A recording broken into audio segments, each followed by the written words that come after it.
At the opening of a key meeting of the Chinese Communist Party, President Xi Jinping has said that China has achieved comprehensive control over Hong Kong, turning it from chaos to governance, while condemning what he said was the interference in Taiwan. Xi Jinping walked on stage to thunderous applause from nearly 2,300 delegates who gathered at Beijing's Great Hall of the People for the once-in-5-year Communist Party Congress that's set to elevate him to a third term. The situation in Hong Kong has achieved a major transition from chaos to governance, is what Xi told Communist Party delegates at Beijing's Great Hall, while vowing a major struggle against separatism and interference in the self-ruled island of Taiwan. He said it is up to the Chinese people to resolve the Taiwan issue, and China will never renounce the right to use force. Xi also defended China's hardline approach to COVID-19, saying the country put people first in the pandemic. 面对香港局势 In the face of turbulent developments in Hong Kong, the central government exercises overall jurisdiction over the special administrative regions as prescribed by China's constitution and basic law of the Hong Kong Special Administrative Region, and ensure that Hong Kong is administered by patriots. Thanks to these moves, orders have been restored in Hong Kong, marking a major turn for the better in the region.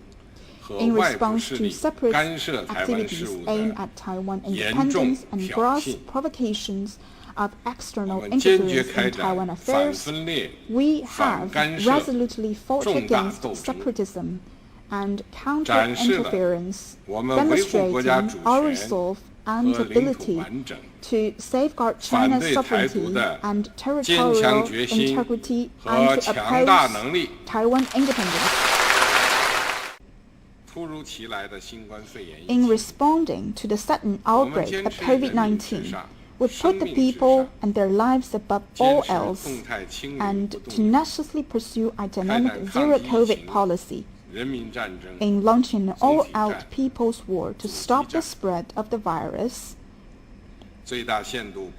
we have protected the people's health and safety to the greatest extent possible and made tremendous encouraging achievements in both epidemic response and economic and social development. The key takeaways are largely about what he perceives China should be doing over the next 5 years. Because remember, the Communist Party Congress is held every 5 years, and in his speech, the General Secretary gives an outline of what is expected in the next 5 years to come. So what we have seen is a clear underlining of modernization of China, which he says should be done in a Chinese style.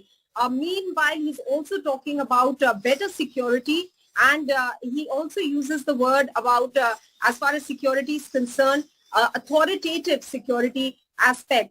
There were messages both internally for the people of China as well as externally for the world. You've read out some of them with regards to Hong Kong, Taiwan, the COVID-19 policy, which people were looking forward to, that the zero COVID policy will be done away with. But there doesn't seem to be any sort of relief that people might find there, because what he has done is defend the COVID-19 policy of the Chinese government over there, which has brought about a lot of angst amongst people. And we have seen just days before the Congress a rare protest against Xi Jinping as well, with 2 banners hanging from an intersection in Beijing, a very busy intersection in Beijing, which was also related to the COVID-19 zero COVID policy as well. So there were messages both internally as far as the economy is concerned, as far as the vision for modernization of China is concerned, and externally as well, lashing out to external forces as well for what he says intervening in Taiwan. So a message there for the US as well. These were some of the highlights of his almost 2-hour-long speech today at the opening of the Congress. But remember that this will be a week-long conclave, after which when the Congress ends is when the most dramatic pictures will, emerge, because we'll see the people of the highest, importance in the Chinese Communist Party, the small group of 5 to 9 people walking out in order of hierarchy, and Xi Jinping is expected to lead that, and that will be a sealing of his third term as General Secretary, which will in itself be unprecedented. So he is preparing himself to be the ruler for life.